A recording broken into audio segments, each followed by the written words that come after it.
आई समय हमारे घर पर कमासा है, लेकिन 12 बरस के बाद नौकरी कहा राजगढ़ पकड़िया में राजा कुल्हेश्वर है, लेकिन राजा कुल्हेश्वर और अंदर बेटी चांदावती हमरा इंजाम में फंसा कर ऐसे पर के कपड़ा उतार कर में चला से 5 रुपया न जलाए। पुराना नौकर हमार रास्ता में चाय पी लिया, अच्छा पी जाए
माता दुर्गा हमारा दर्शन दिलक, लेकिन मैया सत्करा का ठीक है बेटा तोरा करो, लेकिन माता अखनी तक हमारा नजर नहीं आब रहा।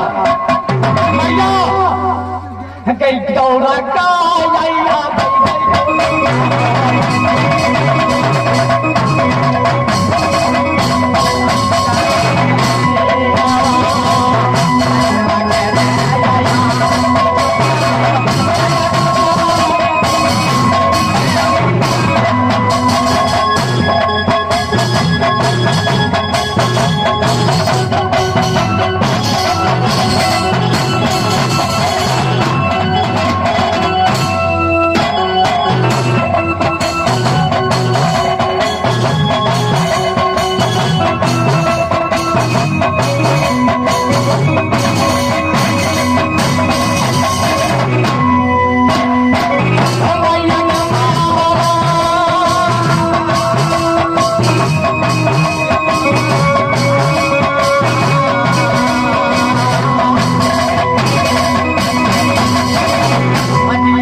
कहीं न कि तोरा कान पकड़ राजगढ़ पकड़िया से बाहर बादल करो। बेशक तोरा हम बदला चुके वो, लेकिन आज अखनू तक मैया हमारा दर्शन नहीं दिलक। तो निया जाकर कत्ता बैठ गए, लेकिन जेबे कहा मैया तू यहाँ तू हनुमान के हाथ से कखनो से तू भाग सकै छ। जल्दी हमरा दर्शन दे, लेकर और अलग जब तक हम बदला न चुका चंद्रा से और राजा कुम्भेश्वर से, तब तक हमरा बदन में चैन नहीं मिलत मैया।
माता दुर्गा चूहर, हाँ हमरा बात पर तोरा विश्वास नहीं हो रहा है।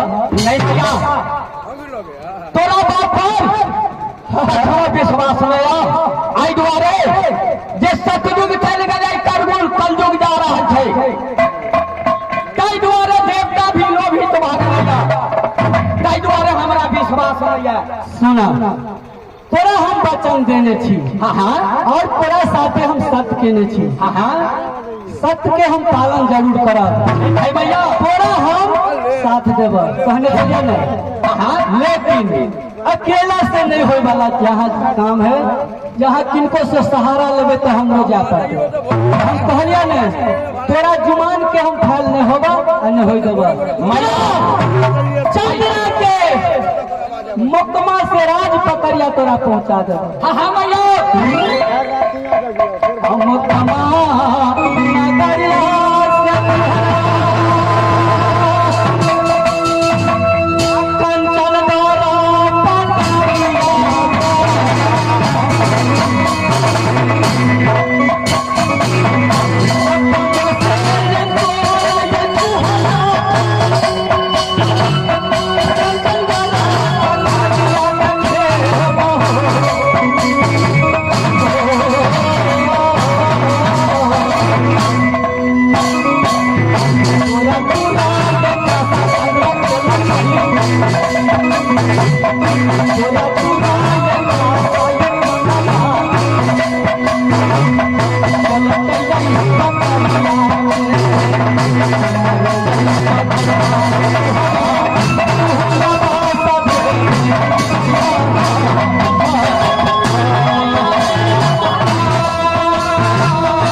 सुना तो कुछ दिन तू आराम करो और बर्दाश्त करो।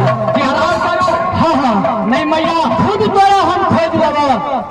अगर तू ऑर्डर देता तो राजगढ़ पकड़िया में जाकर आग लगा दी, आग लग देते निकाल। तोरा कह न जे दिन बर्दाश्त कर क्या 2-4 दिन 10 दिन तू बर्दाश्त कर, हम खुद तोरा खोज लो। जी बर्दाश्त कर तो आराम करो। कितने दिन के बाद में? 5 दिन। हाँ 5 से 6 दिन नहीं होना चाहिए। नहीं होता। अगर 6 दिन भेलो फिर नहीं आई।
चूड़ा हमरा से और ओकरा बच्चन दे दिलिए तो पालन हमरा करे पड़ल।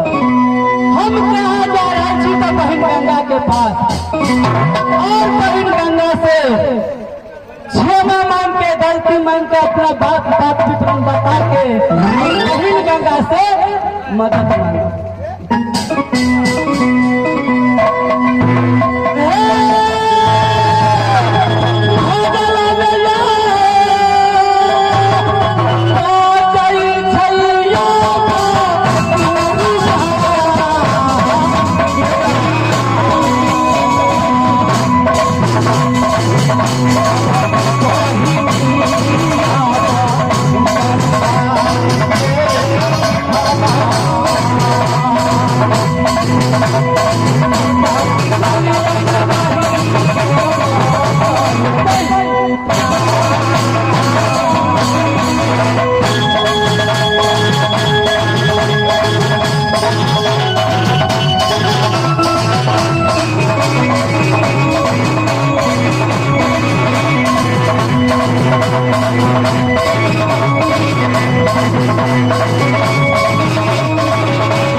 हे भगवान।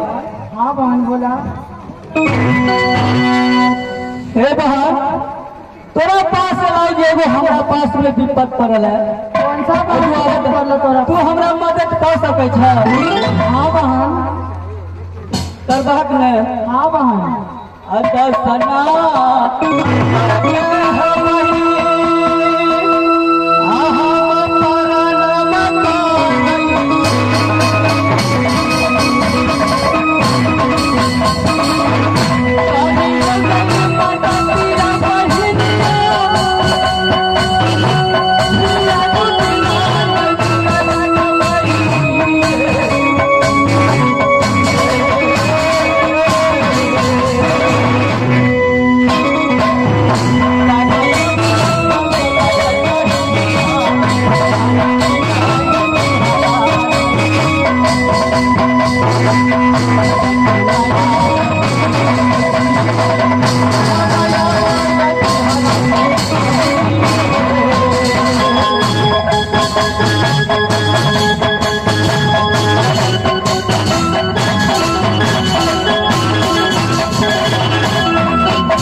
के बेटा और हमरा गहबर में कपार फोड़े छे और चेहरा नहीं देखा के हमरा सत करा लेलक बहन और कहलक हे माँ गंगा दुर्गा जे तो हमरा साथे सत केला हम सत कर लेली ओकरा साथे।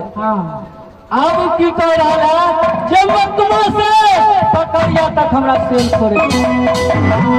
हे बहन तो सुना तो जल के मालिक तो था। हाँ क्यों जल के मालिक तो हम नहीं छिए तो तोरा से हम सहारा मांगे लगे चूड़ा सेल फोड़ते और तू जल से हिलकोरा मार के सेन के मट्टी पचा के बहिन तो मकमा से पकड़िया चला और तोरा हम साथ रहबा। तो मदद करो लेकिन मदद के बदला में कथी देबा तुम? तोरा पूजा देबा सच में करबक न मदद? हाँ मदद करबा। और सुना तोरा से भ जते कि भैया कोई लेबी के पुकारे पड़ते कहे पड़ते चलो तोरो से भ सके होते न ठीक है तब जा अपर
भैया बोल की बात है। जय पहले दिन के पास तू पहुंच गला। भैया बात का कुछ विपत के मारल हम तोरा पास एलौ की विपत पड़ गला तेरा। वही कारण बस से लिए तोरा से हम मदद मांगे छी। हमरा मदद तोहर चाहिए। मदद और के हम पाहिज हम निकम्मा तोरा हम की मदद कर सके छे बहिन दुर्गा। भैया हम वचन देने छिए चूहरा के मकमा में जहाँ जात के बेटा दुसधवा जे मगैया भिखारी पासवान के बेटा नहीं है।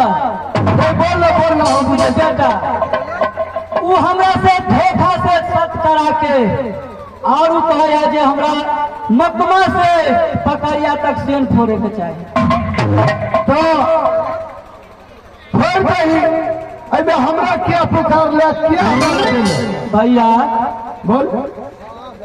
तो छाक जल के मालिक सेन फोड़े वाला तो छा हमरा से नहीं होई वाला है। ते दुर्गा ठीक है कहल की पूजा ले तू पूजा ले दे गंगा और सेन भर दिए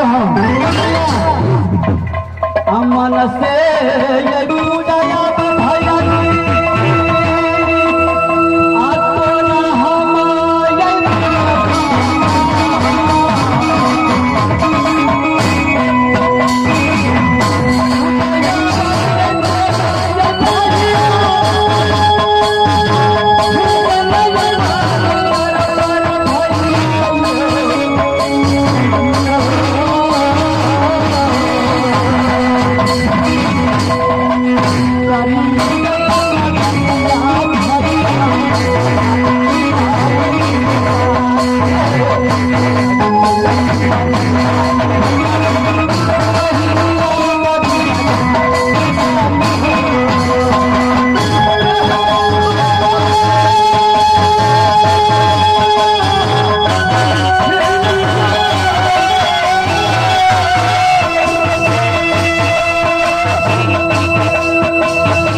भैया ककरा फेरी में फंस गेलो।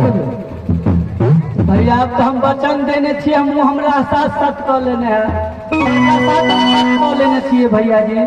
ठीक है, जब तो और बहिन गंगा हाँ भैया दोनों चूड़ा के फेरी में फंस गेलो। हाँ भैया तो पूजा तोरा देते भैया पूजा गंगा के देते। तोरे पूजा मिलता नहीं, हमरा कथी के पूजा मिले? तोहर जे पूजा हो से तोरा मिलता की ले भग से तो। हमरा एक बीड़ी खैनी के लिए दो दे। ठीक है भैया, तोरा खैनी मिलता। ठीक है तो कहाँ चूड़ा भैया एहि दुआरे जे हम तोरा सबसे सहारा लेबै भाव भरबक तब न ओकरा हम कहबै। तो दुर्गा पर्सनल बताए जे कैसे गंगा के हाँ भैया, पेट में हम कोयला भी पूजा कर रहे थी। गंगा फंस गए तो कोयला भी कहीं के नहीं रह सकती है। भैया एक झूठ हो और 3 आदमी मिल के तो कुछ कर सके छी, नहीं कर सके छियै। अगर दुर्गा